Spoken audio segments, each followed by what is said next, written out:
Salut salut, bienvenue pour un nouveau vlog sur ma chaîne. On est lundi 31 juillet à moitié, en début, à moitié, en milieu d'après-midi, vous voyez, dans les heures que je sais pas trop classer, bref, on s'en fiche. J'avais prévu d'ouvrir le vlog aujourd'hui, mais j'avais prévu d'ouvrir le vlog aujourd'hui en vous parlant des séries que j'ai regardées et que je suis en train de regarder, mais je viens de voir un truc et je me suis dit que ça méritait d'en parler en vlog parce que je suis la première à râler quand c'est pas le cas et à trouver ça injuste que ce soit pas le cas. Et là c'est le cas, je vous préviens, on va parler de sport et de sport féminin. Je sais pas si je l'ai fait ici, mais j'ai eu l'occasion ces dernières semaines de râler particulièrement après la France et après l'invisibilisation, c'est bon, c'est chiant à dire, du sport féminin en France et au boycott qui est fait de manière générale au sport féminin français, vraiment, et c'est un truc très français. Du coup j'ai eu l'occasion de râler après ça ces dernières semaines, d'une part par rapport au tennis et d'autre part par rapport au cyclisme. Ce sont deux sports que je suis pas vraiment, de manière générale je suis pas vraiment les sports. Du coup je ne râle pas souvent après l'invisibilisation du sport féminin. Oh, je le dis mieux maintenant, c'est bien, parce que je ne regarde pas de sport ni féminin ni masculin, mais ça me saoule qu'on ne propose même pas le sport féminin à la télé française, qui plus est sur les mêmes chaînes que sur lesquelles le sport masculin est diffusé. Donc c'est le cas, en fait ce qui m'a gonflé de ouf avec Roland Garros, c'est qu'on a vu des gens, mais alors vraiment en fait je trouve ça d'une incorrection et d'un... C'est inhumain de faire ça, vraiment c'est dégueulasse de faire ça. En gros, si vous n'avez pas suivi, je vous fais un rapide récap de ce qui s'est passé à Roland Garros. Donc ça se passe en deux étapes, vous allez voir, c'est merveilleux, c'est fantastique.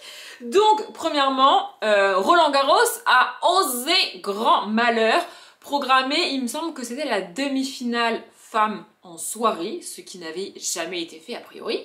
Et les gens se sont insurgés qu'un match de femmes soit diffusé en soirée, à tel point qu'ils ont été jusqu'à revendre leur place. Parce qu'ils ne voulaient pas voir les femmes jouer. C'est quoi votre problème? On parle de la demi-finale de Roland Garros, autrement dit, on parle des plus grandes joueuses de tennis mondiales. Alors oui, ce sont des femmes, et alors? C'est quoi votre fucking problème? Déjà, c'est absolument révolutionnaire que le tournoi international français programme des femmes en soirée, mais alors, vu la réaction, comment voulez-vous que les organisateurs continuent à mettre en avant les femmes? Non mais vraiment, je vous jure, ça m'a insurgé que les gens refusent de voir les femmes jouer. Genre, ils s'en battent les couilles, ça n'a pas d'importance. Mais c'est ridicule. C'est quoi votre problème? Vraiment, ça m'a saoulée. Et deuxième chose, je pense que vous l'avez vu passer, la fameuse affiche qu'ils ont faite pour promouvoir le tennis globalement, avec des grandes stars du tennis. Problème étant que sur cette affiche, il y a plusieurs joueurs et joueuses de tennis. J'ai pas vérifié combien il y avait d'hommes et combien il y avait de femmes, mais bref, soit, l'affiche est censée mettre en avant le tennis et les plus grandes stars mondiales des deux sexes du tennis. Donc, sauf que sur cette affiche, il y a certes des hommes et des femmes, mais au premier plan, en plus gros, en plus visible, il y a les hommes. Et tout au fond de l'affiche, en tout petit et un peu flou, il y a les femmes. Déjà, c'est un premier problème. Pourquoi ne pas avoir mis, je sais pas moi, la numéro 1 mondiale et le numéro 1 mondial au même rang? Pourquoi ne pas avoir mis une femme qui a gagné autant de grands chelems qu'un homme au même rang? Parce que oui, ça existe. Non. Donc déjà, on a un problème de proportion en termes de femmes et d'hommes dès le début sur l'affiche. Et en plus de ça, il y a au fin fond de l'affiche une femme. J'ai plus son nom, je suis désolée, mais encore une fois, je ne m'y intéresse pas vraiment. C'est juste que ça, moi qui m'intéresse pas au sport, ça me saoule qu'on fasse ça. Alors bref, j'en parle. Donc il y a au fond de cette affiche en tout petit et un peu flou une femme qui a gagné plus de grands chelems, enfin plus de fois l'un des grands chelems que Djokovic, pour vous donner un ordre d'idée. C'est-à-dire une femme qui s'est particulièrement illustrée dans le sport. Et elle est en tout petit au fin fond de l'affiche, à moitié floue, alors que à l'avant de l'affiche, en très très gros et en très très visible, il y a un homme qui n'a gagné, au moment où l'affiche avait été faite, aucun tournoi du Grand Chelem. Il a gagné d'autres tournois, il est devenu numéro 1 mondial, certes, mais au moment de l'affiche, il avait gagné moins de grands tournois qu'elle. Et pourtant, il est en gros illustré parce que c'est le nouveau visage masculin du tennis. Oui, et il se trouve que cet homme, c'est Alcaraz. Alors j'adore Alcaraz, vraiment, j'aime voir jouer Alcaraz, j'ai regardé le tennis pour lui, j'ai regardé ses matchs parce que j'aime bien Alcaraz et j'aime bien le regarder jouer. Oui, c'est un fait. Mais de là à le mettre plus en avant qu'une femme qui a gagné 2 à 3 fois plus de grands chelems que lui, ça me tape un petit peu sur le système. Et vous allez me dire, bah oui mais Audrey, c'est la nouvelle figure du tennis, blablabla. Bla. Alors premièrement, non, c'est la nouvelle figure du tennis masculin. Et deuxièmement, comment voulez-vous qu'on ait connaissance de la nouvelle figure du tennis féminin si on nous la présente pas? Je veux dire, on ne sait pas, bah non, on ne sait pas, parce qu'en fait, on nous les montre pas, en fait, on s'en fout.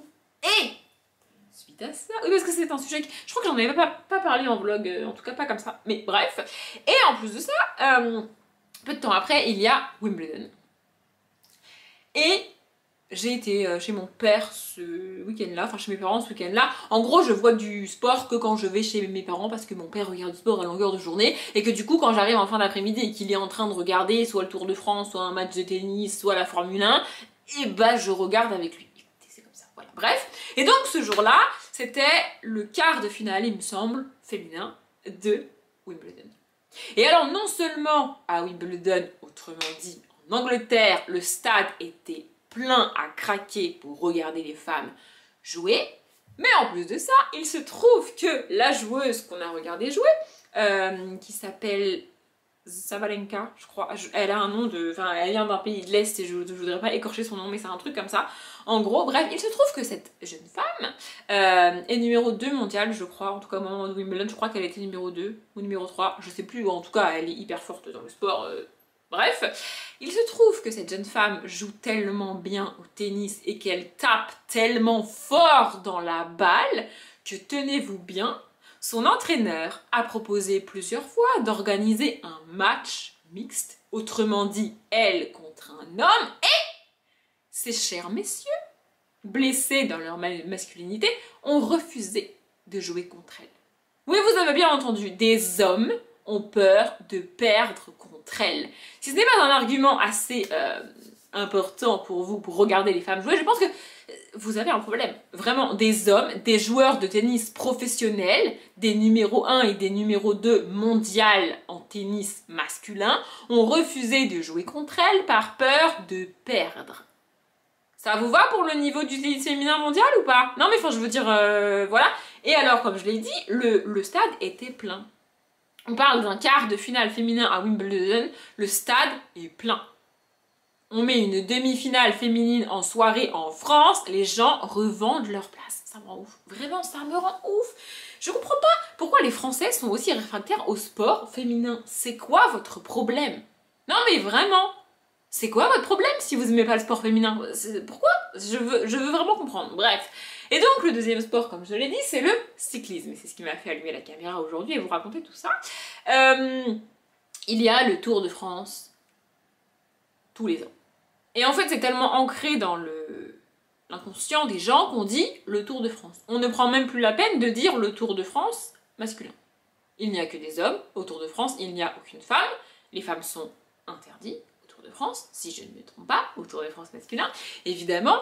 Et il y a eu dans l'histoire, et je l'ai appris il n'y a pas longtemps parce que je ne savais pas, il y a eu dans l'histoire plusieurs tentatives de mettre en place un Tour de France féminin.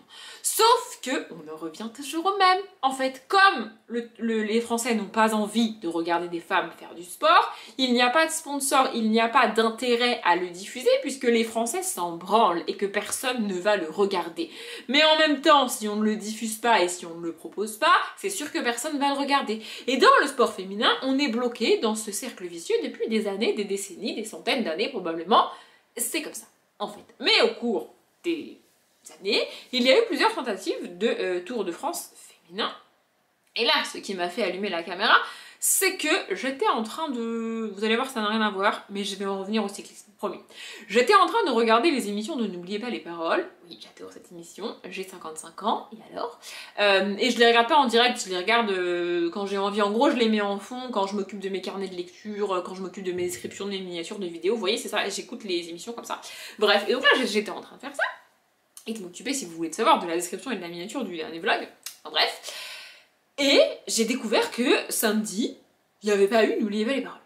Et je comprenais pas pourquoi. J'aime bien aller voir pourquoi il n'y a pas eu les émissions, parce que des fois c'est juste que les émissions ont dû être annulées au dernier moment et qu'en fait elles ne seront jamais diffusées. Vous voyez, donc je vais quand même me renseigner histoire de comprendre pourquoi les émissions samedi soir, donc samedi 30 juillet, n'ont pas été diffusées sur France 2. Qu'est-ce que c'est que ce beans, tu vois? Ça arrive régulièrement que les émissions de N'oubliez pas les paroles sautent pendant Roland-Garros, toujours pareil, et pendant le Tour de France. Ça arrive quand les étapes sont longues, ça arrive, voilà. Et donc là, je me voilà partie chercher, en train d'essayer de comprendre pourquoi mes émissions n'ont pas été diffusées, et j'ai découvert, alors un peu tard certes, mais encore une fois, je ne m'y intéresse pas, mais j'ai découvert que France 2, écoutez bien ma phrase, France 2 a annulé ce qui est, je pense, son émission la plus regardée et la plus rentable, à savoir N'oubliez pas les paroles. Ils ont choisi de ne pas diffuser cette émission qui leur rapporte, à mon avis, des sommes astronomiques d'argent, qui est hyper populaire, vraiment, pour diffuser une étape du Tour de France féminin. C'est hyper génial! Les mentalités sont en train d'évoluer, mais je trouve ça vraiment, premier degré, je trouve ça génial. Alors, je n'ai pas regardé cette étape du Tour de France, déjà premièrement parce que le Tour de France, masculin ou féminin, ça ne m'intéresse pas. Autant le tennis, je peux m'y intéresser, j'avoue, femme ou homme, je m'y intéresse, mais alors le cyclisme, vraiment, je comprends pas, je comprends pas, vraiment, c'est pas possible. Mais que France 2 diffuse le Tour de France féminin et aille jusqu'à annuler son émission phare pour le diffuser en direct, je trouve ça génial. C'est merveilleux, c'est fantastique. Et probablement que le public n'était pas là. Mais au début du cyclisme masculin, probablement que les gens ne regardaient pas, jusqu'à ce que les gens s'y intéressent et prennent l'habitude et aient envie de le regarder, bah ça va être pareil en fait. Mais c'est juste que les gens ne font même pas cet effort avec le féminin, avec le sport féminin, vous voyez. Du coup c'est pas mal, cette année on est en train d'évoluer sur ces trucs-là, et je trouve ça cool. Voilà, du coup je voulais... En fait, je me suis dit, en fait quand j'ai vu ça, je me suis dit waouh, c'est trop cool. Et je me suis dit il faut que je le vlog parce que je passe mon temps à râler sur les différences de sexisme, de traitement des hommes et des femmes. Et là, pour une fois, on va dans le bon sens. Sur un des milliers de sujets sexistes, évidemment. Mais c'est bien, tu vois. Du coup, je voulais en parler. Bon, je me suis un petit peu énervée après le tennis et tout ça, mais vraiment, je comprends pas. Roland Garros, c'est un truc ça me fatigue en fait, de voir Roland Garros vide chaque année. Ça me rend ouf. Et vous savez pourquoi ça me rend ouf? Ça me rend ouf parce que on pourrait avoir des places pour y aller, mais on ne peut pas parce que d'autres gens les prennent avant nous. Je vais pas rentrer dans les détails de pourquoi je pourrais avoir des places, mais bref.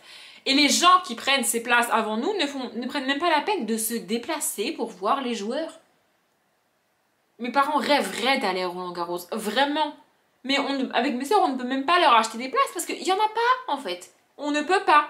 Et après, on se retrouve à regarder ça à la télé avec des stades à moitié vides. Moi, ça me rend ouf.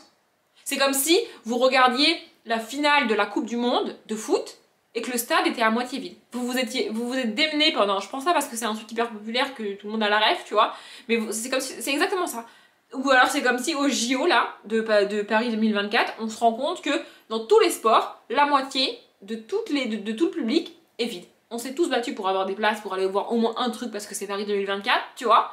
Si on découvre que la moitié des trucs sont vides, ça va nous gonfler en fait. Et ben c'est pareil, voilà, chaque année c'est ce que je vis avec Roland Garros, qui plus est sur les matchs des femmes. Mais je vous rassure, ça arrive aussi sur les matchs de mecs, hein. C'est-à-dire qu'une quart de finale masculine à Roland Garros, le stade est pas plein.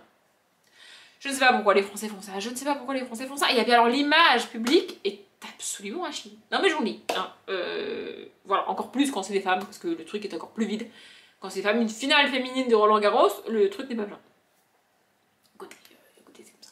Bref, sur ce, je vais aller continuer ma petite romance que j'ai commencé dans le dernier vlog pour vous, et je reviendrai vous parler de série plus tard, parce que là, je commence à être essoufflée, et en plus, ça fait longtemps que je parle, et ma caméra risque de couper parce que j'ai tourné des vidéos ce matin et que j'ai pas changé la batterie. Donc on parlera de série un peu plus tard dans ce vlog. On est mardi, à peu près à la même heure qu'hier, enfin que le rush d'avant pour vous. C'est-à-dire d'entre-deux, du milieu, début d'après-midi, enfin bref, on s'en fiche. Je reviens pas du tout pour vous parler de mes séries que je suis en train de regarder, que j'ai regardé, tout ça. Peut-être je le ferai dans ce vlog plus tard dans la semaine parce qu'aujourd'hui j'aurai pas le temps. Peut-être je le ferai dans un prochain vlog, je ne sais pas. Et en même temps c'est pas bien dramatique. Aujourd'hui, je voulais vous parler de mon challenge pour le mois d'août. Alors au mois d'août, je fais comme au mois de juillet, enfin je participe comme au mois de juillet au Ice Cream Summer Challenge. Il me semble que c'est dans ce sens-là. Vous l'avez vu, je vous l'ai dit dans ma palle.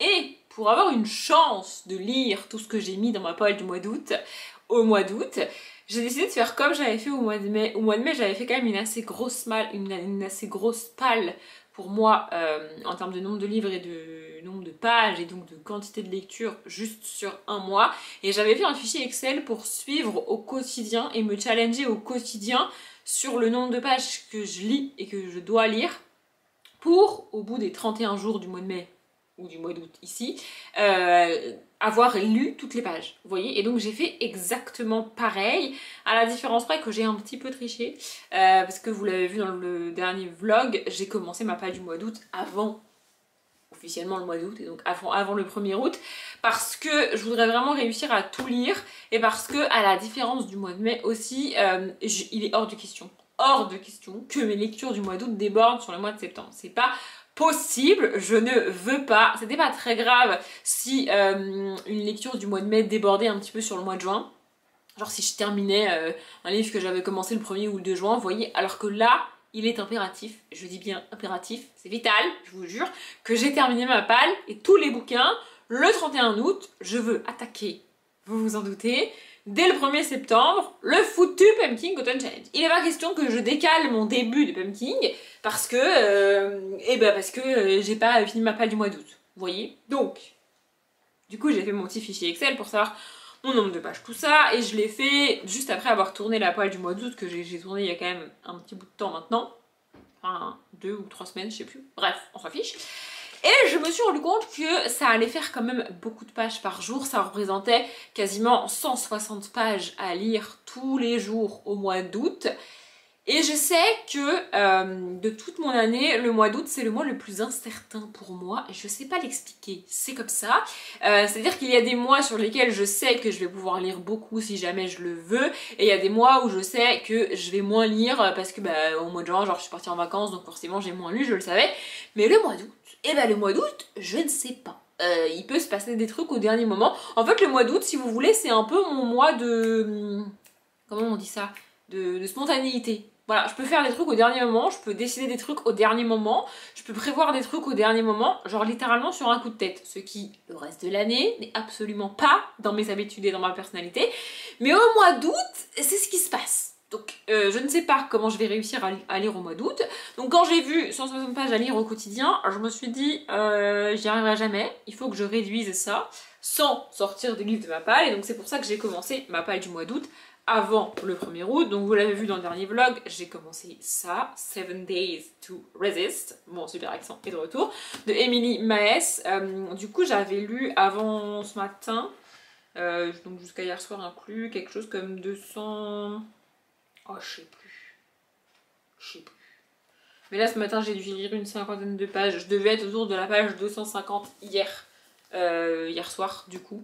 Donc il me restait peu de pages à lire, moins de la moitié du bouquin en tout cas. Et avant le week-end à 1000, j'avais commencé ça, ABC contre Poirot, de Agatha Christie, qui est donc aussi dans ma palle du mois d'août. J'avais commencé celui-là alors que j'avais pas fini ma palle de juillet parce qu'en fait je suis partie en week-end et j'avais quand même envie d'emmener un bouquin avec moi. Je savais que je pourrais pas beaucoup lire parce que je suis partie toute seule en voiture, donc du coup sur le trajet j'ai pas pu lire.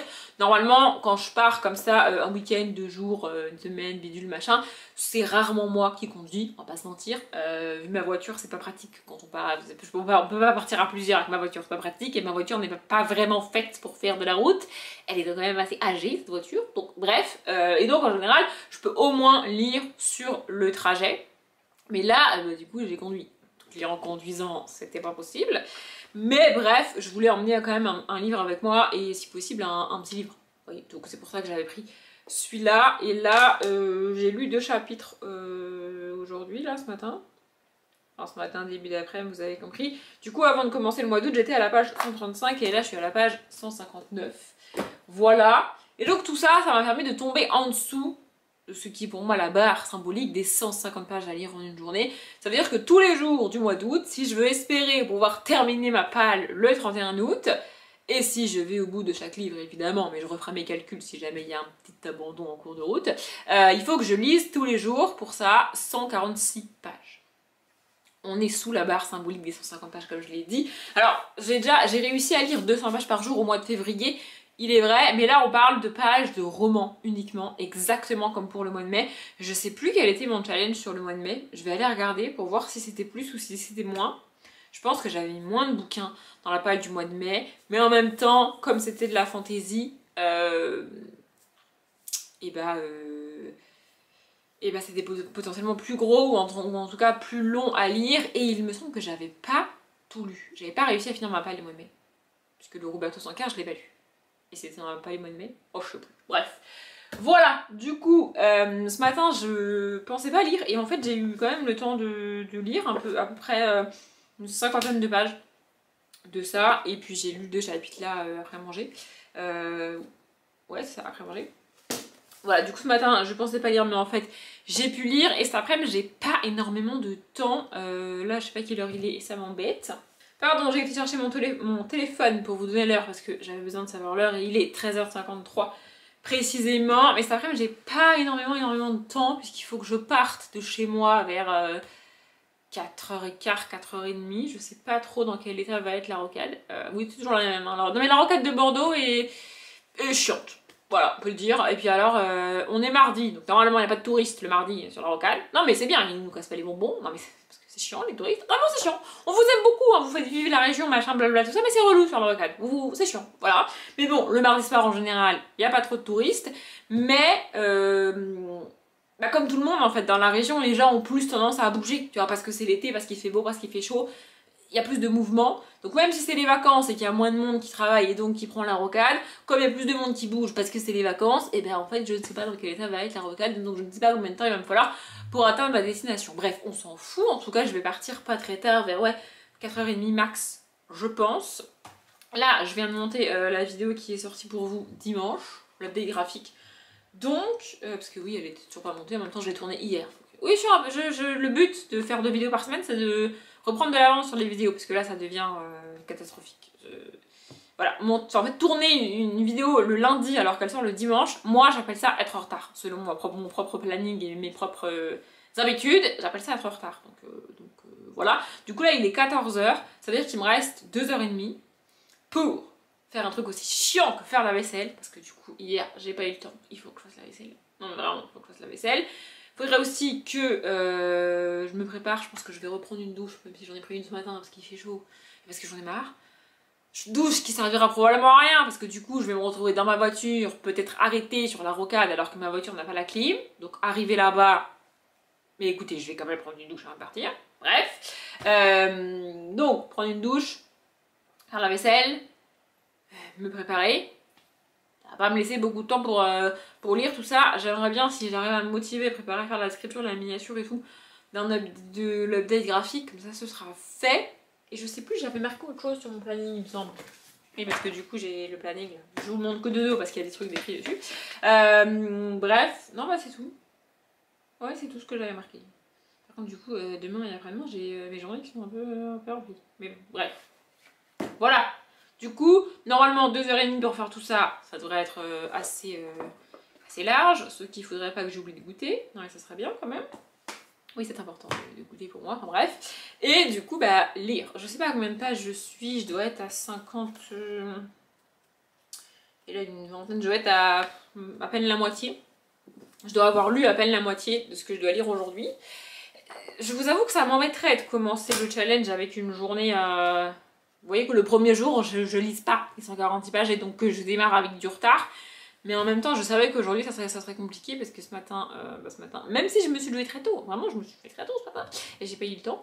Enfin, pas eu beaucoup le temps en tout cas. Et comme ma journée est tronquée, vu qu'elle finit à 4h30 techniquement chez moi, vous voyez, et que je ne pourrai plus lire après, C'était un petit peu compliqué de caser 150 pages à lire. Oui, je me suis mis dans ma tête 150 pages à lire. C'est comme ça c'est un chiffre rond. 146 c'est mignon, mais 150 c'est rond.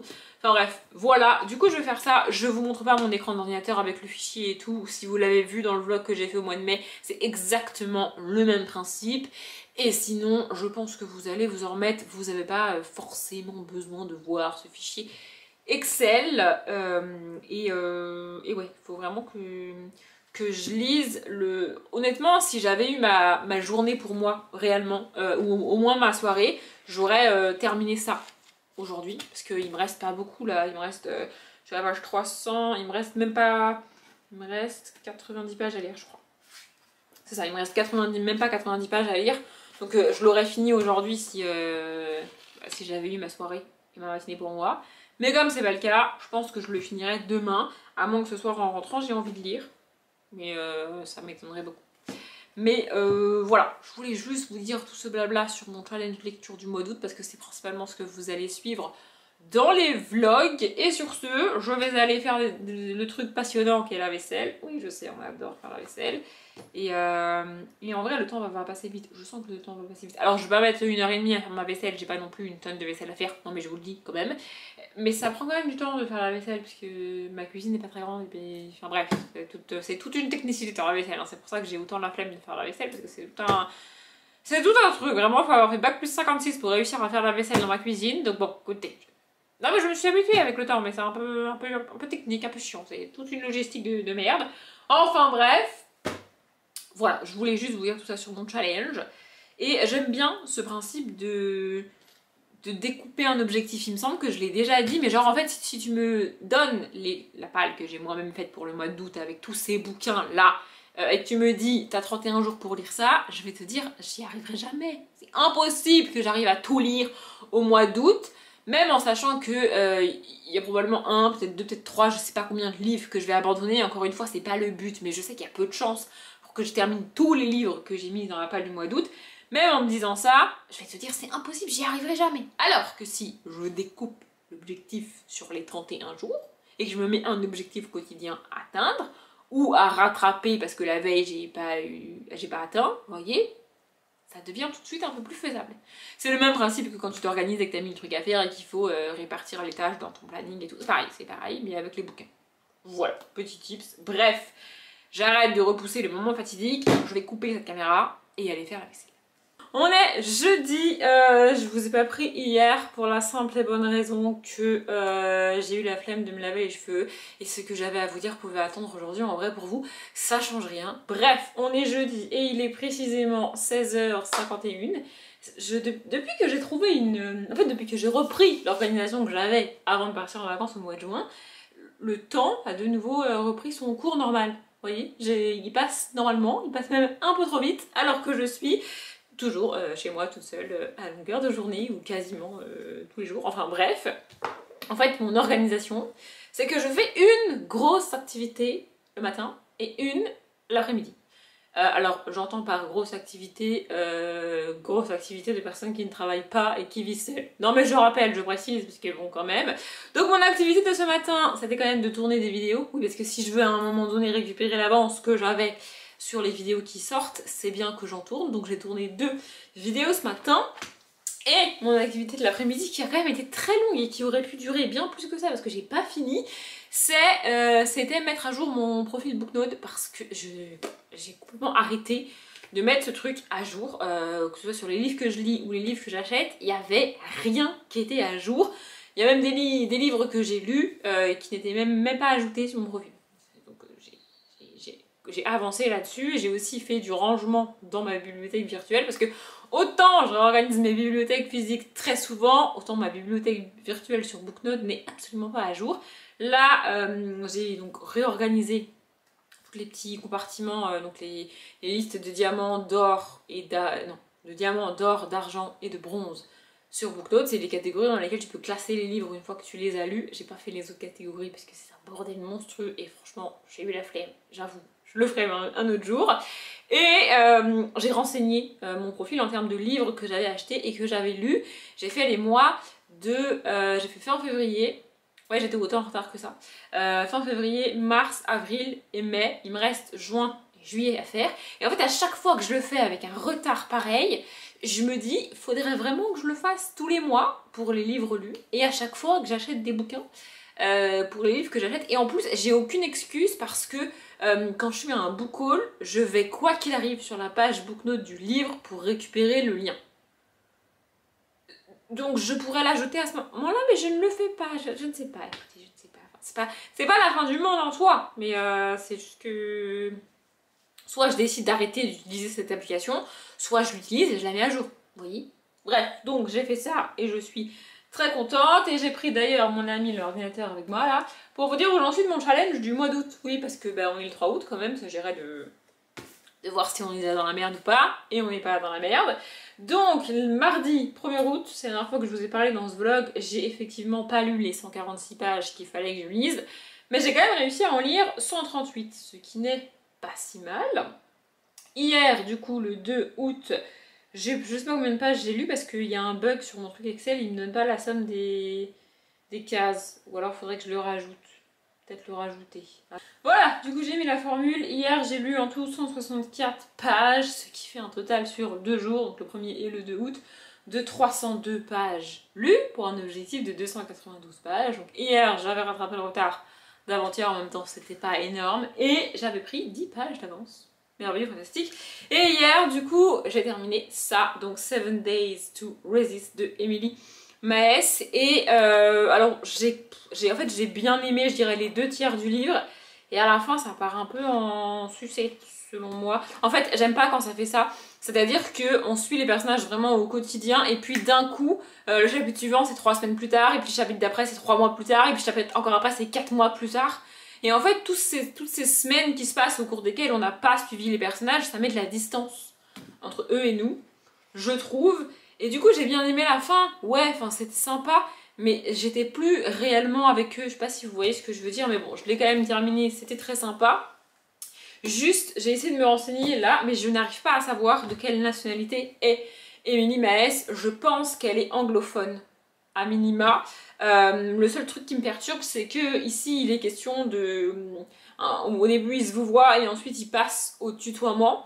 Alors soit il y a un autre tips qui est utilisé en VO, puisque le tutoiement et le vouvoiement n'existent pas en anglais, c'est la même chose, enfin c'est les mêmes mots, tu vois. Et à la traduction en français, ils ont fait ça, ce qui est plutôt cool, je trouve. Soit l'autrice est française, je ne sais pas. En tout cas, le livre est trouvable et existe dans plusieurs éditions et sous plusieurs titres. En VO, il me semble que c'est Fake fiancé deal. Alors je sais pas pourquoi les éditions françaises font ça si l'autrice n'est pas française.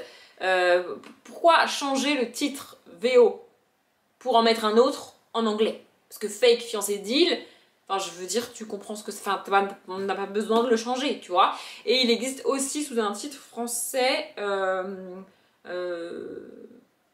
un truc avec contrat et fiancé. En gros je pense que c'est la traduction de Fake fiancé deal, mais j'ai plus le titre en tête là, je l'avais mais il est parti. Bref, je sais pas pourquoi ils font ça, ou alors elle est française et il a juste été édité sous plusieurs titres différents. J'en sais rien, en tout cas c'est le seul livre qu'elle a écrit. Et j'avoue que je ne sais pas si j'en lirai d'autres d'elle, si elle en écrit et publie d'autres. Mais c'était pas nul, c'était sympa, mais c'est pas la romance du siècle non plus. Voilà. Hier et aujourd'hui d'ailleurs, j'ai aussi avancé dans ABC contre Poirot de Agatha Christie. Comme presque tous les Agatha Christie, il est bien écrit, il est bien construit, il est assez cool.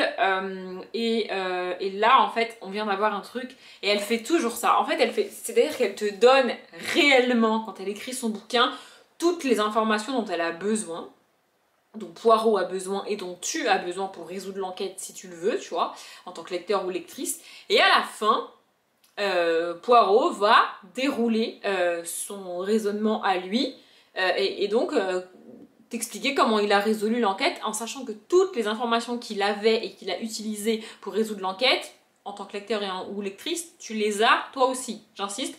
Et là c'est exactement ce qu'il vient de faire. En gros il vient de tilter un truc, lui, Poirot, dans sa tête, tu vois, qui lit les victimes, parce que là il y a 3 victimes. C'est la première fois je crois qu'on suit un serial killer dans un Agatha Christie. Bref, il vient de trouver un truc qui lie les 3 victimes qui a priori n'avaient rien en commun. En plus on a 2 femmes, enfin on a une femme assez âgée qui était en froid avec son mari, on a une jeune fille fiancée qui allait se marier et on a un homme qui était un homme assez âgé aussi, qui était tranquillou dans sa petite maison avec sa femme. Enfin vraiment des gens qui n'habitent pas au même endroit évidemment, donc des gens très différents et là il vient de trouver ce qui les lie, un tout petit truc qui les lie mais qui prouve que c'est le meurtrier qui a fait ce petit truc là et ces infos là on les a eues. Pour les 3 victimes, on a eu cette information-là. C'est juste que c'est un truc tellement insignifiant qu'en fait... Pourquoi j'ai un moucheron là c'est juste que c'est un truc tellement insignifiant que ben, en fait on est, en tant que lectrice, en tout cas moi je suis passée à côté. J'ai pas fait gaffe à ce truc-là. Alors que c'était marqué noir sur blanc dans le bouquin. Agatha Christie est très forte pour faire ça. C'est pas Agatha Christie pour rien. Voilà, je lis à peu près une 30aine de pages de ce bouquin-là par jour et là je suis à la page 243. Il en fait... Ah quand même, je pensais qu'il me restait moins de pages que ça à lire mais il est quand même très long. Il en fait 300, quasiment 380.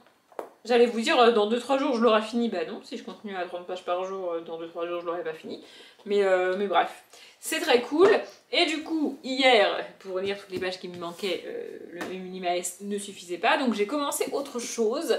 J'aurais bien aimé commencer le Emma Green, comme je l'ai dit dans la palle, dans les vidéos pâles du mois d'août. Mais finalement, j'ai commencé ça. Donc ça, c'est les Renegades, tome 2, Nova de Rebecca Yarros. J'ai commencé celui-là parce qu'il est dans ma palle de l'été et que... oui, je sais, on est début août et j'en parle déjà. Je vais commencer à vous bassiner avec ça, je suis désolée. Et qu'il va falloir que je tourne le bilan de la Summer Pal avec mes bibliothèques telles qu'elles sont organisées là, parce que oui, je vais tout rechanger pour l'automne et que j'aimerais bien tourner cette vidéo la semaine prochaine.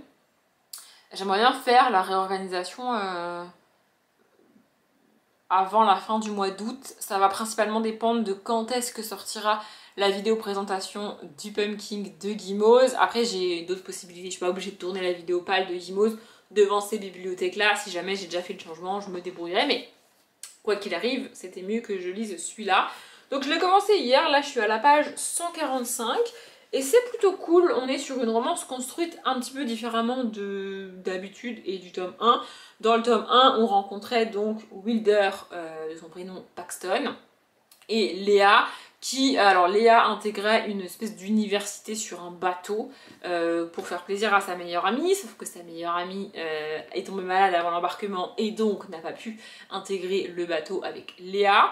Et Léa va sur le bateau donc rencontrer Paxton et c'est une romance entre eux, donc on part de 2 personnages qui ne se connaissent pas et qui vont tomber amoureux. Alors qu'ici, c'est une histoire, c'est 2 personnages qui sont sortis ensemble il y a des années de ça, qui se sont séparés de manière absolument dramatique, et pas plaisante pour les 2 parties, évidemment. Bref, et qui vont se retrouver donc sur ce bateau. Je peux pas trop en dire sur qui on suit ici.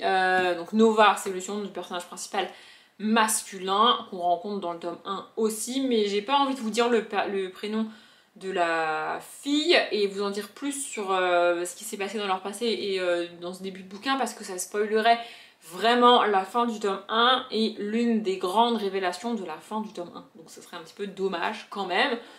Du coup, c'est une saga qu'il vaut mieux lire dans l'ordre parce que si vous commencez par ce tome 2, bah vous connaissez le final, enfin il n'y a plus de suspense dans le tome 1 en fait, il n'y a pas d'effet de surprise dans le tome 1. Donc voilà, j'aime bien, c'est sympa, franchement. Et avec ce bouquin, j'ai redécouvert le bonheur de lire en musique parce que ça fait des semaines que j'ai pas lu en écoutant de la musique. Pour rappel, moi je choisis une musique pour une saga et c'est cette musique-là que je vais écouter en boucle pendant ma lecture de tous les tomes de la saga. Et ça faisait longtemps que je l'avais pas fait parce que même pour Light Years, j'ai pas choisi de musique par exemple, vous voyez. Mais j'ai pas d'autres exemples en tête de sagas que j'ai commencé et pour lesquels j'ai pas choisi de musique. Mais bref, alors que là, pour le tome 1, j'avais écouté une musique, donc j'ai été la rechercher dans les fins fonds des informations qui sont enregistrées sur mon ordinateur. Dieu merci, je l'ai retrouvée. Et du coup, je lis en écoutant de la musique et c'est cool. Et là, c'est ce que je vais aller faire. Je vais aller continuer de lire parce qu'il me reste quand même pas mal de pages à lire. Il me reste une 40aine de pages à lire pour atteindre l'objectif aujourd'hui. Ça devrait aller. normalement. Et on n'a toujours pas parlé de série dans ce vlog. Ouais, je sais, mais là ça fait déjà un quart d'heure que je parle et j'ai envie de lire pour tout vous dire. Que je le fasse maintenant ou dans le rush d'après, pour vous ça va pas changer grand chose, tu vois. Donc je le ferai peut-être demain ou après-demain. On est vendredi, je sais pas pourquoi cette semaine plus que les autres, je suis perdue dans les jours. Mais on est vendredi, il est précisément 14h47, je sais pas pourquoi je persiste à vous dire l'heure en vlog alors que pour vous ça ne change rien. Et en fait j'ai techniquement fini ma journée, puisque j'ai techniquement fait ce que je voulais faire aujourd'hui. Bon, il faut encore que je lise parce que j'ai pas du tout atteint le nombre de pages que je voulais lire. Je suis toujours dans Nova, le tome 2 et de Rebecca Yarros et ABC contre Poirot de Agatha Christie. J'ai terminé aucun des deux et je terminerai aucun des deux aujourd'hui, mais je vais avancer dedans. Bref, mon activité de ce matin, c'était d'aller à Pécard. C'était passionnant. Non mais vraiment, c'était passionnant. Ça a dû me prendre en tout et pour tout 20 minutes. Mais écoutez, c'était mon activité du matin. Et mon activité de l'après-midi, c'était de m'occuper de mon bilan annuel en termes de lecture. Alors, j'ai déjà expliqué, je fais ça. Comme d'habitude, je fais un énorme fichier Excel qui centralise plein de trucs que je dis dans la vidéo bilan de l'année qui sort chaque année. Début janvier, c'est la première vidéo de l'année, tous les ans. Et donc, c'est le bilan de l'année d'avant. Pardon, j'ai l'impression que je saigne de quelque part de la bouche, c'est pas très agréable, mais bref. Et je pourrais préparer cette vidéo en une seule fois et me poser vraiment, je sais pas, 1 heure, 2 heures, 3 heures, 6 heures, 15 heures, 20 heures d'affilée pour préparer cette vidéo. Mais je préfère le faire petit à petit dans l'année parce que c'est quand même très long à faire, c'est très lourd. Et en fait, tu te rends pas forcément compte quand je liste ces informations dans le bilan, mais le nombre de livres que j'ai lus, le nombre de BD, le nombre de livres que j'ai achetés, en distinguant les achats d'occasion des achats neufs, le nombre de livres que j'ai eu gratuitement, peu importe la manière, qu'on me l'ait offert ou que je l'ai pris dans une boîte à lire, ou qu'on me l'ait donné, enfin bref, le nombre de sagas que j'ai commencé, le nombre de sagas que j'ai commencé et terminé, enfin bref, je vais pas vous faire toute la liste, mais il y a beaucoup de chiffres que je donne. Et donc, je fais ça normalement régulièrement. Là, je ne l'avais pas fait depuis le mois d'avril, puisque là, j'ai fait mai, juin et juillet. Et comme je suis une personne complètement tarée, j'ai rajouté les chiffres. Encore. Écoutez, c'est comme ça, hein. Bref, et j'ai calculé un pourcentage. Alors, pour ceux qui sont vraiment pas doués en maths et pour qui ça file de l'urticaire, un pourcentage, c'est vraiment pas difficile à calculer, encore moins avec Excel, il le fait tout seul. Faut juste lui demander de le faire, mais il le fait tout seul. C'est magique. Bref, en fait, en renseignant les livres lus et les livres abandonnés, donc livres lus, ça veut dire que je les ai terminés, et abandonnés, bah, que je les ai abandonnés, j'avais l'impression d'avoir... En fait, c'est bizarre parce que au quotidien, quand je lis toutes les semaines, tous les mois, j'ai l'impression d'abandonner quand même beaucoup de livres, et c'est le cas dans les faits. Et là, quand j'ai rempli le fichier, j'avais pas l'impression d'avoir abandonné tant de livres que ça. Proportionnellement au nombre que j'en avais lu. Mais en fait c'est parce que les BD noient tout ça. C'est-à-dire que sur un mois je peux lire jusqu'à une quarantaine de bouquins, donc tout inclus, BD et romans inclus, et j'en abandonne que 3 ou 4. Tu vois, sauf que sur la quarantaine de bouquins, il y a 20-25 BD en fait. Vous voyez, du coup ça floute, c'est le principe des chiffres, tu peux jouer avec les chiffres autant que tu veux. Donc, bref, j'ai calculé le pourcentage de nombre de livres que j'ai abandonnés et de nombre de livres que j'ai lus sans inclure les BD. Et on est approximativement au chiffre habituel. C'est-à-dire que en moyenne, j'abandonne un tiers des livres que je commence. Et là, c'est à peu près le cas puisque depuis le début de l'année, c'est un peu plus...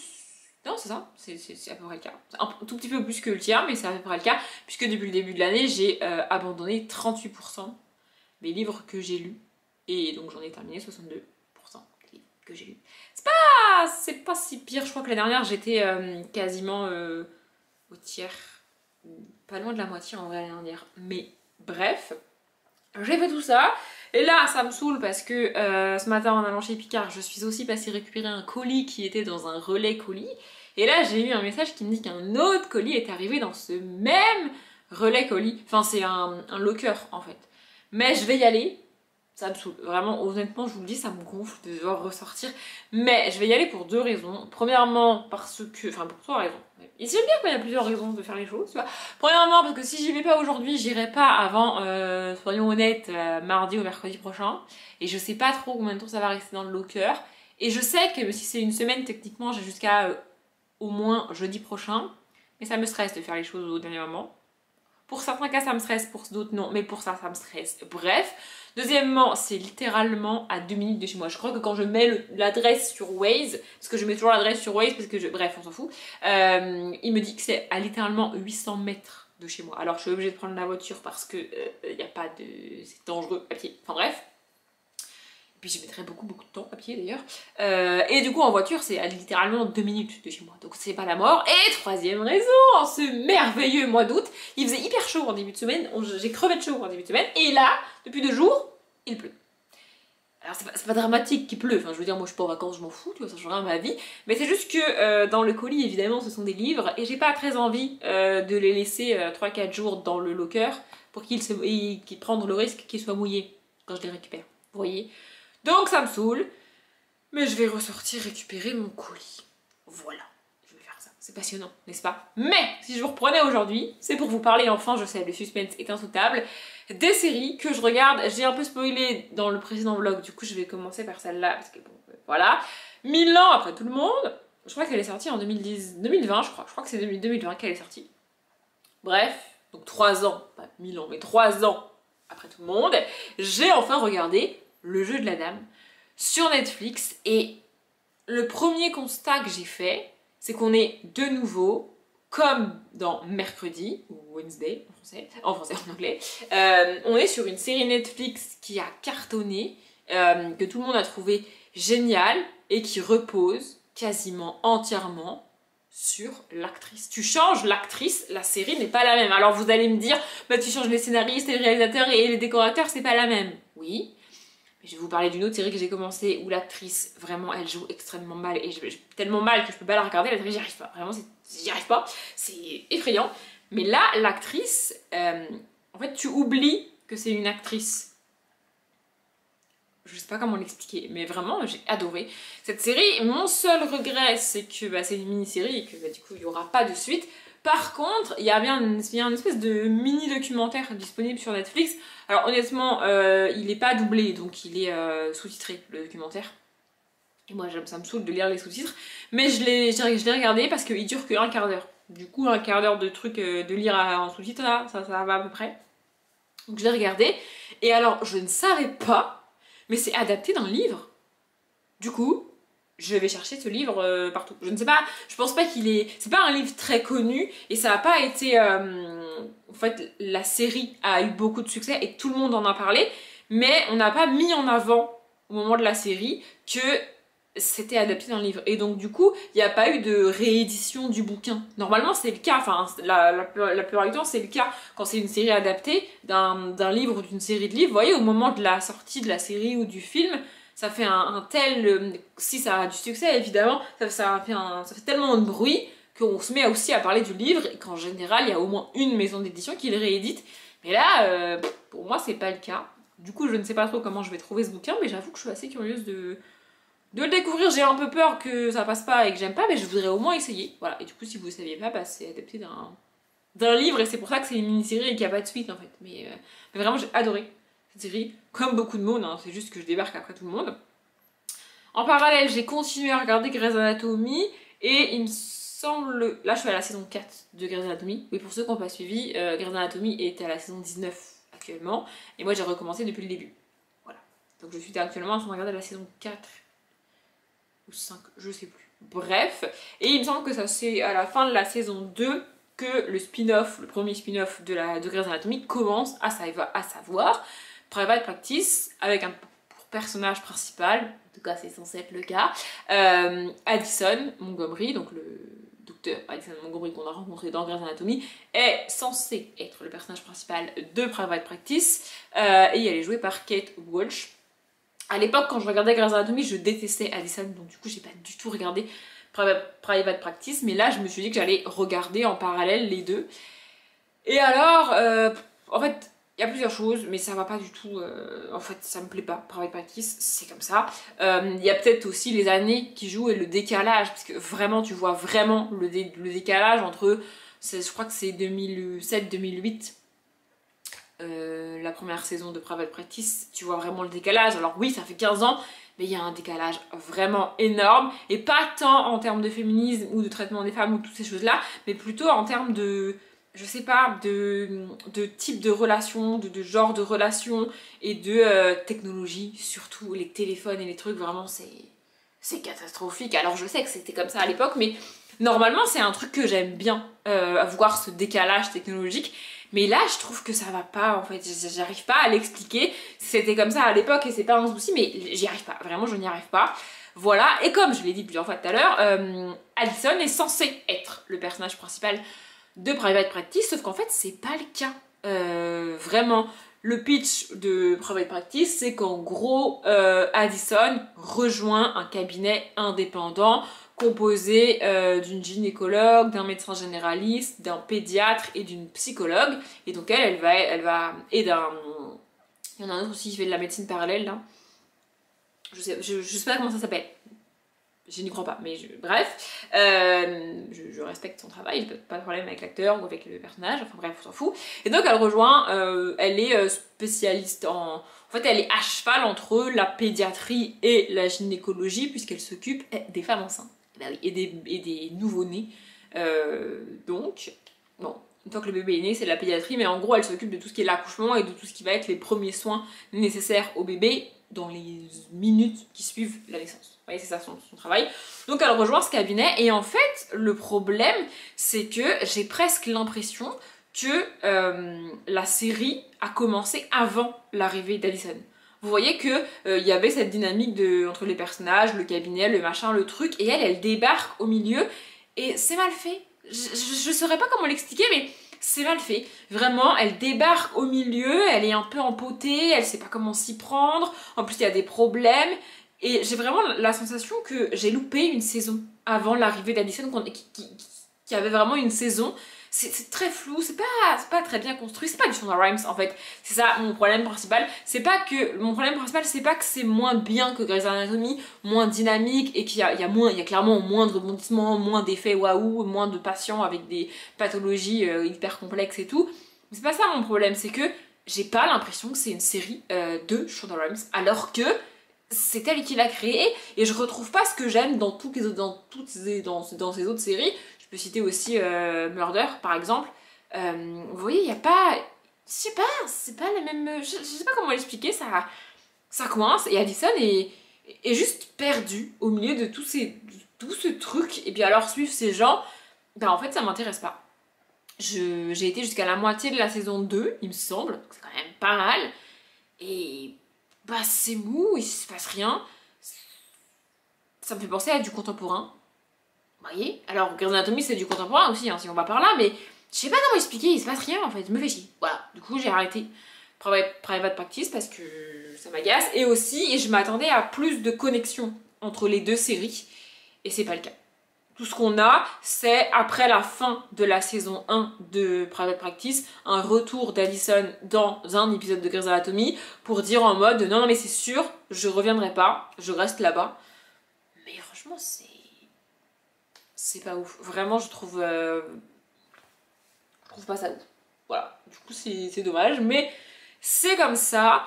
Et par contre, Grey's Anatomy, j'adore. Et ce que j'aime, c'est que quand un nouveau personnage arrive, moi je sais ce qui va se passer avec lui par rapport aux autres. Vous voyez, je sais pas si vous voyez ce que je veux dire.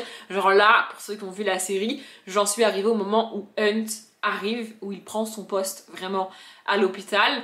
Et je sais ce qui va se passer après, je sais exactement ce qui va se passer après. Et je sais pas, j'adore aller voir galérer et tout, enfin je sais pas comment expliquer, mais c'est très cool. Là il y a deux choses que j'attends et que je sais qu'ils vont se passer et que j'adore. La première, c'est Sloane et Lexi. Je vous dirai pas plus si vous avez pas vu la série, mais j'attends ça avec tellement d'impatience. Bref, et la deuxième, c'est l'arrivée d'Addison. Non, pas d'Addison, pardon. De Arizona. Comme ça qu'elle s'appelle, je crois. Arizona. Oui, Robbins, c'est ça. Vraiment, j'ai tellement hâte qu'elle arrive. Voilà, mais j'aime beaucoup la série et je continue à la suivre et ça se regarde aussi bien en 2023 qu'en 2007. Pour vous donner un ordre d'idée, il y a quelques petits trucs bizarres par rapport au téléphone. En fait, à la regarder aujourd'hui, il y a des moments où tu comprends. En fait, c'est tellement proche de ce qui se passe aujourd'hui, ce qu'on a dans la série, que j'en viens à oublier que ça a été tourné il y a presque 20 ans. Enfin, j'exagère, mais pas loin quand même, tu vois. Et que donc, oui, ils avaient pas les téléphones, ils avaient pas les réseaux sociaux et tout. Vous voyez ce que je veux dire? Et du coup, il y a des fois où je comprends pas pourquoi juste ils appellent pas, juste ils envoient pas un texto, ils sont en mode si t'as attendu toute la soirée, t'es pas rentré. Vous voyez, ça fait un peu penser aux années 80 et pourtant c'était les années presque 2010. Mais c'est le cas. Donc voilà, et je vais finir avant d'aller chercher mon colis, même si je vous avoue que j'ai toujours pas envie d'y aller, je vais y aller, par la série du coup, que j'ai commencé et où je trouve que l'actrice joue extrêmement mal. Je suis désolée Cédric si tu passes par là, je sais. Je sais pas si tu passes par là, mais me tape pas si tu passes par là. J'ai tenté Sabrina, les nouvelles aventures de Sabrina, donc. Et alors je suis désolée, mais l'actrice joue extrêmement mal. Tout le début, quand elle est avec ses potes, avec son petit ami et tout, elle joue extrêmement mal. Je suis désolée, ça n'a aucun sens, ça ne va pas du tout. Et pire que ça, tu vois que les scènes n'ont pas été tournées dans l'ordre et que au bout d'un moment, elle a réussi à prendre le dessus sur le personnage et à réellement jouer le personnage. Mais du coup, ça donne une alternance de scènes où elle joue mal et de scènes où elle joue bien.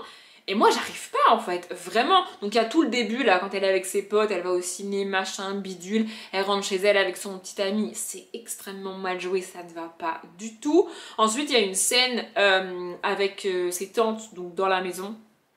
Et son cousin, qui n'est pas vraiment son cousin, enfin bref, où là, vraiment, elle joue bien. Et ensuite, il y a la scène dans les bois, mais rien ne va, ça ne va pas du tout, je suis désolée. Et ça continue comme ça, j'ai pas été au bout de l'épisode 1, je voulais vraiment aller au bout de l'épisode 1, mais j'ai pas réussi. En fait, ça me... Les scènes où elle joue bien, t'es vraiment dans l'histoire, c'est vraiment cool. Et bim, la scène d'après, elle se met à... Elle joue mal, je suis désolée, il n'y a pas d'autre mot, elle joue très très mal. Et du coup, en fait, moi, ça me sort de l'histoire, j'arrive pas. Et puis cette alternance, vraiment, c'est pas possible. Alors, c'est pas une scène sur deux précisément, tu vois, mais je sais pas si c'est parce que réellement, les premières scènes qu'elle a tournées sont vraiment plus mal jouées que le reste. Et du coup, avec le montage dans l'ordre chronologique de la série, ça donne ça. Ou s'il y a certaines scènes qu'elle a eu plus de mal à jouer que d'autres. Mais en attendant, c'est à regarder, c'est malaisant en fait. Moi je suis mal à l'aise pour elle parce que je peux pas en fait. Vraiment c'est pas possible, je n'y arrive pas. Voilà. Alors en fait je me suis vraiment battue avec moi-même pour aller au bout de l'épisode 1 en me disant c'est le pilote, il a forcément été tourné bien avant le reste de la série, peut-être que je vais réussir. Mais en fait j'y arrive pas, j'ai pas réussi à aller au bout du tome 1, j'allais dire, de l'épisode 1. Je n'y arrive pas, vraiment. C'est dommage hein, parce que c'est considéré comme une série de terreur et j'avais bien envie de regarder ça. Mais j'y arrive pas, vraiment je suis désolée, je n'y arrive pas, c'est comme ça. Donc voilà ce que je voulais vous dire sur les séries. Je vais pas clôturer le vlog maintenant, je pense que pour ce qui est du mois d'août en tout cas, je clôturerai les vlogs le dimanche soir, à la limite le lundi matin, mais bon comme ils sont censés sortir le mercredi, ce serait pas très pratique, mais le dimanche soir pour refaire un point sur les pages que j'ai lues et où j'en suis de mon challenge, parce qu'on est quand même sur une chaîne de lecture et de livres à la base. Voilà, du coup je me dis que c'est pas mal même pour... En fait, moi-même je vais faire ce point-là tous les dimanches à peu près. Du coup je me dis autant le faire en vlog avec vous. Sachant que là, c'est quasi toute la semaine puisque le mois d'août a commencé mardi. Ouais, c'est pas... ça va, tu vois. Donc voilà, sur ce, je vais aller chercher mon colis même si j'en ai pas du tout envie encore une fois. Et je pense que je vous reprendrai que dimanche. Finalement je vous reprends et on est samedi, toujours à peu près à la même heure. Je pense que là il va être 15h30, un truc comme ça. En vrai, ça change, encore une fois, ça change rien pour vous l'heure qu'il est. Bref, et on va pas du coup pouvoir faire le bilan de mon nombre de pages sur la semaine, puisqu'on est samedi et pas dimanche, comme je l'ai dit, et que donc la semaine n'est pas finie. J'ai hésité à dire ce que je vais dire en vlog là, dans ce vlog là, parce qu'il est déjà long. J'ai pas fini, enfin j'ai même pas commencé à le monter, mais j'ai dérushé en fait. Donc je sais que je vais pas couper grand chose de ce que j'ai laissé dans les rushs tels qu'ils sont, puisque en vlog je coupe très très peu de choses. Mais je me suis dit 10 minutes de plus ou 10 minutes de moins, en vrai c'est pas la fin du monde. Et si vous êtes comme moi et que vous avez pas beaucoup de vlogs à regarder parce qu'on est au mois d'août, et bah peut-être qu'un vlog long ça vous fera plaisir. Voilà, à part les vlogs de Léna, au mois d'août franchement il n'y a pas grand chose à regarder sur YouTube. Donc je me suis dit voilà, moi-même je suis passée à 2 vidéos par semaine au lieu de 3. Donc, un vlog un peu plus long. Bref, mon activité de ce matin, si vous voulez savoir, c'était monter une vidéo, passionnant, n'est-ce pas? Et mon activité de cet après-midi, c'était mettre à jour ça. Ça, c'est le carnet dans lequel je note mes challenges. Je vais vous montrer la première page merveilleuse et fantastique, n'est-ce pas? Peut-être je vais mettre des stickers dessus, je sais pas, je n'ai pas encore décidé. Et donc, le carnet est tout neuf. C'est pour ça que je vous montre la page de garde, parce que du coup j'ai fini le dernier que j'avais. Et donc j'ai commencé ce carnet avec le Ice Cream Summer Challenge. J'avais écrit déjà tous les noms des menus, tous les noms des catégories. Donc je mets une catégorie par page, puisque je mets plusieurs livres dans chacune des catégories à chaque fois.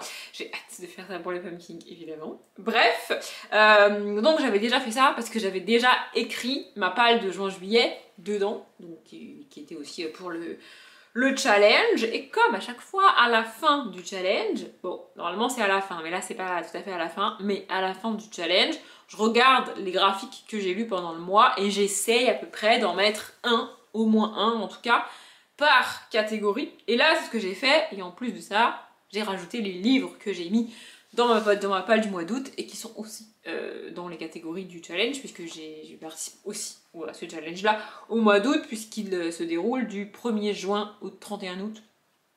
Du coup voilà, et je l'ai fait pour tous les challenges de cette année, en tout cas depuis que je fonctionne comme ça avec les graphiques. Du coup c'est pour ça que je reviens en vlog pour vous dire quel graphique j'ai mis dans quelle catégorie du Ice Cream Summer Challenge.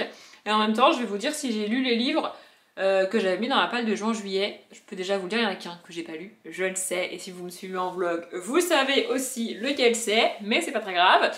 Donc, le premier menu, c'était douceur parfumée des vacances. Je me rends compte que je l'ai pas précisé. C'est un challenge créé par Mr. Kev. Je vous remettrai sa vidéo en barre d'infos, si jamais il vous reste encore un peu de temps pour participer au challenge.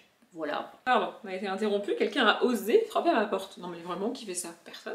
Bref, donc là, le premier menu c'est douceur parfumée des vacances, et la première sous-catégorie c'est le calme au réveil des marmottes.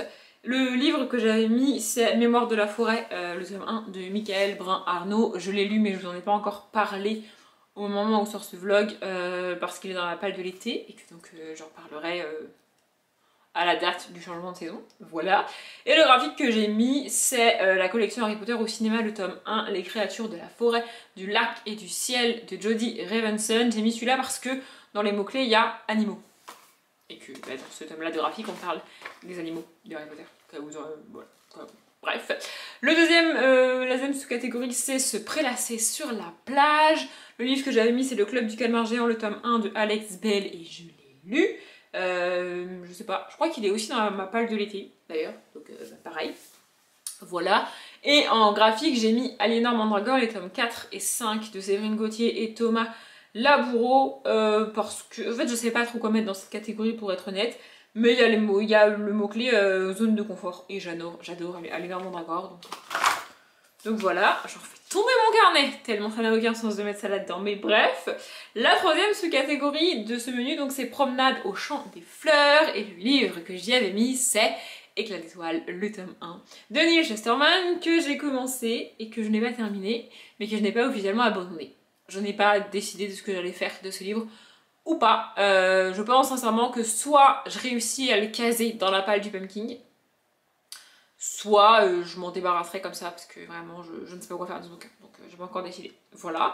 Et en graphique j'ai mis Hayati, le tome 1, La légende des 5 pétales de Fernandez et Violo. Je l'ai mis là parce que dans les mots-clés il y a couverture colorée. Alors j'ai noté tous les graphiques que j'ai lus, mais je me rappelle pas forcément réellement de toutes les couvertures que j'ai. Et je vous avoue que j'avais un peu la flemme d'aller vérifier sur Booknote ou quelque chose pour aller récupérer les couvertures, alors que Hayati, je l'ai en physique parce qu'il est à moi. Je l'ai pas emprunté à la bibliothèque. Et pareil, d'ailleurs, il est dans la palle de l'été. Décidément. Le deuxième menu, c'était les plaisirs glacés de l'été, et la première catégorie, c'était Mélodie du camion de glace. En livre, j'avais mis Adèle et les noces de la reine Margot de Céline Edgar, que j'ai lu. Et en graphique, j'ai mis Les souris du Louvre, le tome 4 de Joris Chamblin et Sandrine... Non, de Joris Chamblin, Sandrine Goalec et Drac. Parce que les mots-clés c'est jeunesse, conte et poésie. Donc c'est de la jeunesse. Voilà. Le deuxième sous-catégorie, là, j'y arrive pas avec le féminin, c'est fou. La deuxième sous-catégorie, c'est sorbet et crème glacée. En livre, j'avais mis Back to Campus de Erin Graham, que j'ai lu, même si je l'ai abandonné. Voilà. Je sais plus si je vous en ai parlé de celui-là ou pas, ça me dit pas. Ouais, si, je crois, normalement dans un update, j'ai dû vous en parler. Bref, et en graphique, j'ai mis Rose, donc les 3 tomes que j'ai lus, la trilogie complète de Valérie Vernet, Émilie Alibert et Denis Lapierre. Parce que en mots-clés, il y a dualité et que Rose a une forme de dualité. Voilà. Je n'en dirai pas plus parce qu'en fait, ça serait vraiment très spoilé. J'en ai déjà beaucoup dit dans le vlog du week-end à 1000, donc voilà. Et la troisième sous-catégorie, c'est Gelée de cerveau au granité. J'avais mis en livre L'Académie des Dragons, le tome 3 de Alastair Fisher, que j'ai évidemment lu. Et en graphique, j'ai mis T-Zombie, le tome 2 de Cazeneuve-Jacquemart et William, parce qu'en mots-clés, on a frisson et fraîcheur. Donc frisson, on est avec des zombies, voilà, et fraîcheur, on est dans un cimetière. Donc on peut faire difficilement plus frais, comme mieux. Voilà. Le troisième menu, c'est Rayon de lune estival. La première sous-catégorie de ce menu, c'est Soirée de fête pour la musique. Voilà.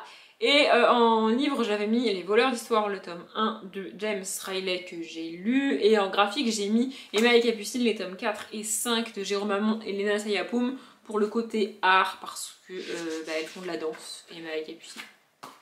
Voilà.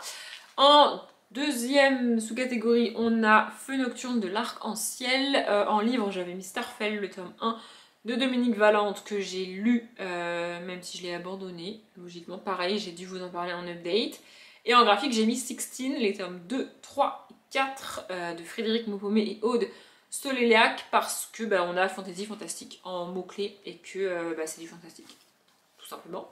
La troisième sous-catégorie, c'est Marché de la nuit en effervescence. En bouquin, j'avais mis Les 4 filles du docteur March de Louisa May Alcott. Il me semble que oui, je vous en ai parlé en update, pareil, donc je l'ai lu, même si je l'ai abandonné. Et en graphique, j'ai mis D'ambre et de feu de Agnès Domergue et Hélène Canac, parce qu'en mots-clés, on a livre populaire et que j'avais pas vraiment d'autres graphiques très très connus que celui-là, même si à cette personne, je l'ai pas beaucoup aimé, j'avoue. Le troisième menu, c'est Bienvenue dans la boutique des souvenirs. Et la première sous-catégorie, c'est De nouvelles photos pour l'album. En livre, j'avais mis Les aventuriers du très très loin, le tome 2 de Chris Riddle et Paul Stewart, que j'ai lu et terminé. Et en graphique, j'ai mis La lanterne magique de Anne-Gaëlle Balp et Simon Moreau. En vrai, là, j'aurais pu mettre à peu près n'importe quoi parce qu'en mots-clés, il y a graphique. Mais il y a aussi beau livre et je trouve que c'est un beau livre. Voilà. La deuxième sous-catégorie, c'est Souviens-toi l'été dernier. En livre, j'avais mis Librairie Jumper, le tome 1 de Brenda Drake. Il me semble que je vous en ai déjà parlé en update aussi. Je l'ai lu et abandonné. Ouais, décidément, c'était pas une réussite. Écoutez, c'est comme ça. Et en graphique, j'ai mis la collection Harry Potter au cinéma, le tome 2, Le chemin de traverse, Le Boulevard Express et Le Ministère, toujours de Jodie Revenson. Là, je savais pas trop quoi mettre, parce que les thrillers, les mots-clés, c'est thriller, polar, secret et relecture. Du coup, j'avoue que je savais pas trop quoi mettre. En thriller, polar, j'avais que Rose, mais du coup, en dualité, j'avais plus rien pour l'autre catégorie dans laquelle j'ai mis Rose. Donc j'ai mis celui-là parce que c'est une saga de graphiques qui nous montre les secrets de tournage d'Harry Potter. Oui, je me raccroche comme je peux, je fais ce que je peux. Hein. Voilà. Et enfin, la toute dernière catégorie du challenge, c'est la carte postale et le souvenir d'ailleurs. Et en livre, j'avais mis Light Years, le tome 1 de Cass Morgan que j'ai lu et que j'ai adoré, dont je vous ai parlé aussi normalement en update. Et si je vous dis que je vous en ai parlé, c'est parce que moi j'ai tourné l'update. Peut-être que vous avez pas vu la vidéo, mais ça va arriver. Hein, c'est possible. Voilà. Et en graphique, j'ai mis la collection Harry Potter au cinéma, le tome 3, Horcrux et Reliques de la mort, toujours de Jodie Revenson, parce que en mots-clés, on a livre offert. Et c'est les Harry Potter, c'est les seuls graphiques qu'on m'a offert récemment et que j'ai lu récemment en tout cas. Donc, du coup, voilà. Voilà pour ma palle complète de ce challenge, sachant que bah, j'ai tout lu sauf Éclat d'étoiles. Franchement, c'est pas mal. Bon, les graphiques, évidemment, je les mets après les avoir lus, donc c'est plus facile. Mais franchement, les livres, je suis pas mécontente. Et j'en ai même déjà lu, du coup, de ma palle du mois d'août. Donc c'est plutôt cool.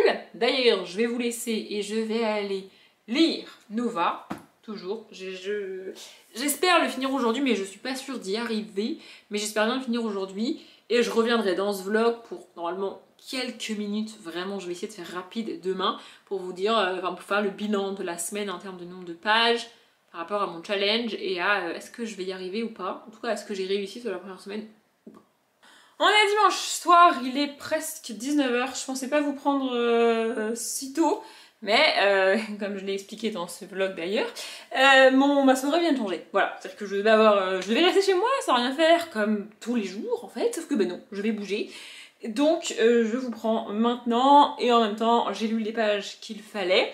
Donc, je vais essayer de faire vite, de 1, parce que ce vlog dure déjà plus d'1 heure, je sais, je l'ai monté, et de 2, parce que ben, je dois partir en fait, hein, voilà. Donc, j'ai fini la semaine avec un total de 905 pages lues pour un objectif de 876 pages à lire. Donc, objectif atteint. Merveilleux, fantastique, n'est-ce pas?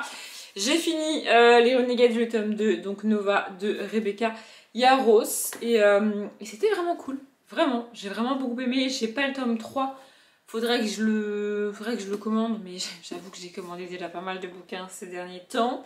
Mais ouais, faudrait que j'essaie de trouver et de le commander parce que je crois, si je me trompe pas, que cette saga est dans mes sagas à terminer en 2023.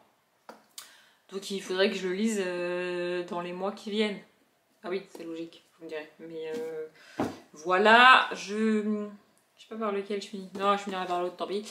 J'ai aussi fini ça à l'instant, donc ABC contre Poirot de Agatha Christie. C'était vraiment bien, c'est une nouvelle enquête écrite par Agatha Christie, menée par Hercule Poirot. C'est du Agatha Christie. Pardon, excusez-moi, on a été interrompu. Je disais, c'est du Agatha Christie. Alors, selon moi, tous les Agatha Christie ne se valent pas. Mais je suis pas capable là de vous citer un seul Agatha Christie ou Hercule Poirot pour lequel j'ai deviné la fin. Vraiment, elle a ce don de... Je sais pas, faudrait presque les relire 2 fois. C'est la réflexion que je viens de me faire. Faudrait presque lire les Agatha Christie 2 fois. Une première fois pour le découvrir et une deuxième fois pour voir comment Hercule Poirot arrive à la conclusion à laquelle il arrive. Parce que, encore une fois, on a tous les infos dans le bouquin. Et du coup, il faudrait relire le livre peu de temps après la première lecture pour se rappeler un minimum du final, tu vois. Mais je sais pas si je pense pas que je le ferai, mais ouais, c'est vraiment bien. Et alors, l'une d'entre vous m'en a parlé il y a pas longtemps en commentaire et s'attend peut-être à ce qui va se passer. Mais écoutez, ça partait bien, vraiment, ça partait bien et j'ai vraiment essayé, j'ai vraiment sincèrement essayé. Mais c'est pas possible. J'ai commencé donc le tome 1 du Marchand de Sable, donc quand l'homme de ses cauchemars surgit dans sa vie, de Gaïa Alexia. Et j'ai lu, je l'ai commencé ce matin, j'ai lu 79 pages et je n'irai pas plus loin parce que j'ai envie de passer le bouquin, le personnage principal et l'autrice par la fenêtre. Oui, vraiment, ça m'agace. Voilà. J'ai mis quand même toutes les choses de mon côté pour ce bouquin parce que je sais que... Enfin, je savais avant de le commencer, on va pas se mentir qu'il y avait peu de chances que j'apprécie l'histoire et tout, tu vois. Mais j'ai quand même voulu essayer et j'ai commencé le bouquin sans lire le prologue. J'avais jamais fait ça de ma vie encore, vraiment. Mais pour avoir déjà tenté plusieurs histoires comme ça et... En fait, ces espèces de romances à suspense, un peu paranormal, un peu chelou. Et en général... Le prologue, il a 2 fonctions, selon moi, dans ces trucs-là, en général, bref. Premièrement, soit tu ne comprends strictement que dalle à ce qui se passe dans le prologue, du coup, pourquoi l'écrire? Voilà. Soit il te spoil un événement que l'autrice ou l'auteur a mis en suspense pendant la moitié du bouquin. C'est quoi l'intérêt? Vraiment. Donc du coup, j'ai décidé de ne pas lire le prologue et de directement commencer l'histoire. Et franchement, ça se passait bien, genre vraiment, j'étais agréablement surprise. Il y a rapidement un truc qui m'a vraiment gonflé, c'est que à chaque début de chapitre, qui sont très courts, ça c'est très cool, il y a le prénom donc du personnage principal féminin qui est écrit. Du coup, j'ai rapidement cherché quand est-ce qu'on avait le prénom du personnage masculin. Il se trouve que la première fois qu'on est dans la tête du personnage masculin, ah bah attends, ça vient juste de passer, c'est à la page 125. Je trouve ça légèrement abusé, et quand tu continues de faire défiler les pages après ce chapitre qui commence à la page 125, tu te rends compte que le chapitre suivant, dans lequel on est dans la tête du personnage principal qui donc s'appelle Maine, je sais pas si je vous l'ai dit, est à la page 163. Foutage de gueule, mais enfin bon bref. Et puis voilà, je pense que sans déconner, il doit y avoir 5 chapitres en tout où on est dans la tête du mec. Donc c'est un peu se foutre de la gueule du monde. Non mais enfin je veux... En fait, moi quand je vois chapitre 1 avec un personnage, avec un nom de personnage, je me dis cool, ça va être une narration alternée. Sauf que c'est pas du tout une narration alternée. Enfin je veux dire 5 chapitres dans la tête d'un personnage et tous les autres dans la tête d'un autre, c'est pas vraiment une alternance de narration. Donc premier constat pas très cool que j'ai fait au bout d'une quarantaine de pages à peu près, parce que j'attendais désespérément de voir le nom du personnage masculin. Et puis donc on suit Nola.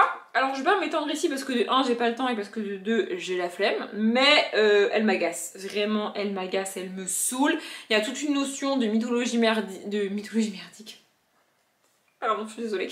De mythologie nordique qui est liée au cauchemar qu'elle fait, mais elle en a rien à branler. La meuf a la chance d'étudier la mythologie nordique à l'université et elle comprend que ses cauchemars sont a priori liés à un personnage de la mythologie nordique, mais elle en a rien à foutre. Elle passe son temps à te dire c'est de la merde cette matière, je comprends rien avec ces dieux, franchement ça m'intéresse pas, vas-y je veux pas y aller. Relou. Et en fait, pendant 80 pages, donc, bah tu la suis dans son petit quotidien, elle te présente ses amis, elle va à la fac, et puis les profs, elle va en cours, on a 2-3 rêves qu'elle fait qui sont détaillés, mais première question, où est la romance? Non mais c'est une vraie question, enfin je veux dire maintenant ça suffit. Et puis alors, deuxième question, pourquoi en fait? Pourquoi on met autant de temps à démarrer le bouquin? Je voulais sincèrement atteindre la page 100, parce que de base aujourd'hui j'avais pas prévu de finir le Hercule Poirot, et donc dans mes calculs de nombre de pages là il fallait que j'atteigne la page 100 pour avoir mon nombre de pages, tu vois. Sauf que du coup j'y arrive pas, vraiment je vous jure j'ai vraiment essayé d'atteindre la page 100, mais j'y arrive pas. Vraiment j'ai envie de passer tout le monde par la fenêtre. Je le répète. Donc du coup, je l'ai abandonné. Faudra que je refasse les calculs là pour mon mois, parce que du coup, vu que j'ai abandonné et que... En fait, j'ai lu que 79 pages sur 300. Il en fait à peu près 300, c'est ça, un peu plus, je crois. Bah du coup, mes calculs sont plus bons, Kevin. Donc il faut que je refasse les calculs. Kevin. Si vous n'avez pas la règle de Kevin, je peux rien pour vous. Bref, du coup, je ferai ça. Mais là, comme j'ai dit, il va falloir que je me change, que je bouge et que je parte. À peu près dans cet ordre-là. Je pense que ce soir, en rentrant, je commencerai une romance. Enfin, un autre bouquin en tout cas, parce que du coup, bah, j'ai plus de livres en cours. Et j'aime pas. En fait, j'aime pas commencer une journée sans un livre en cours. Ouais, j'ai des problèmes psychologiques dans la vie. Donc, je vais faire ça probablement ce soir en rentrant. Je pense pas que je vais rentrer très tard. Mais pour vous, ça sera dans le prochain vlog. Ça fait beaucoup trop longtemps que je parle. Ce vlog est beaucoup trop long. Si vous m'avez écouté jusque-là, franchement, merci, vraiment. Je m'arrête là. Comme d'habitude, je vous souhaite une bonne journée, un bon après-midi, un bon appétit ou une bonne nuit. Et je vous dis à bientôt.